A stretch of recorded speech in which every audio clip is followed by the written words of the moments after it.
नमस्कार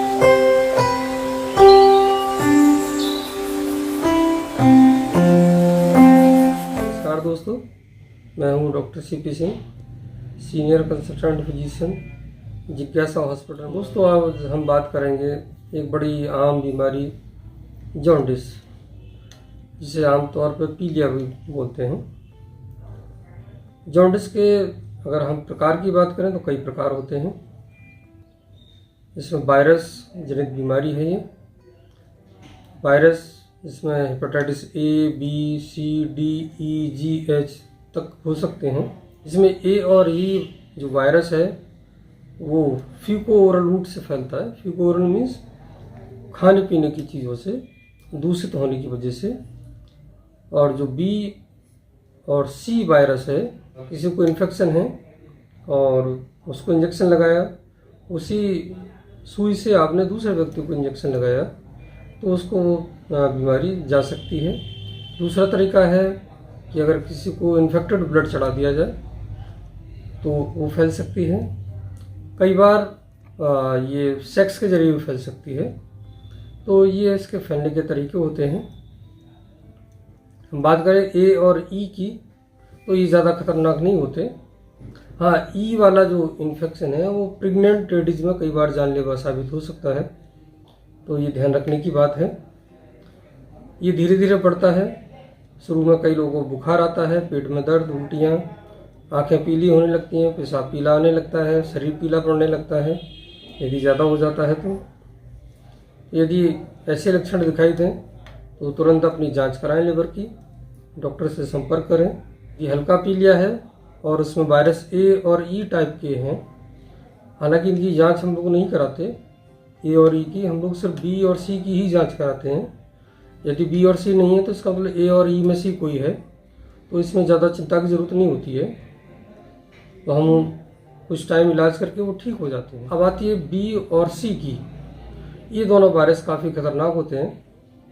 ये अगर लंबे टाइम चलते रहें, इनका समय पर इलाज ना हो तो लिवर पूरी तरह डैमेज कर सकते हैं। ये जिसको सिरोसिस लिवर हम लोग कहते हैं, उसमें लिवर डैमेज हो जाता है, सिकुड़ जाता है, पेट में पानी आने लगता है, कई लोगों को खून की उल्टियाँ आने लगती हैं और जान जा सकती है। हालांकि ये काफ़ी लंबे समय में जाकर होती हैं चीज़ें। दूसरा जो सी वायरस है वो और भी तेज़ी से इस काम को करता है। एक और ख़राब बात हो सकती है बी और सी के केसेस में, कई लोगों को लेट स्टेज में कैंसर भी हो सकता है लिवर का। तो ज़्यादातर लिवर के कैंसर के जो मरीज़ हैं उनमें बी और सी वायरस पॉजिटिव पाया जाता है। तो ये इसका एक बहुत ख़राब एक हिस्ट्री रहती है। तो इनको समय से रहते जांच करना और इलाज करना ज़रूरी होता है। बी और सी जो पीलिया है उनका दोनों का आज की डेट में बहुत अच्छा इलाज मौजूद है। सी का तो इलाज बहुत शॉर्ट पीरियड का होता है, 3 से 6 महीने का होता है। हालांकि बी का थोड़ा लंबा चलता है, लेकिन ठीक दोनों ही हो जाते हैं आज की तारीख में। उसमें चिंता की बात नहीं होती। सावधानी भी इनके फैलने के तरीके के अनुसार ही बरतनी होती हैं। जैसे ए और ई की हम बात करें, वो फीको ओरल रूट जैसे मैंने बताया। खाने पीने में सावधानी रखनी है। गंदा पानी नहीं पीना है, पानी साफ करके पीना है। बाहर का खाना खाने से बचना है, क्योंकि बाहर का खाना इन्फेक्टेड हो सकता है और वो आपको पीलिया कर सकता है।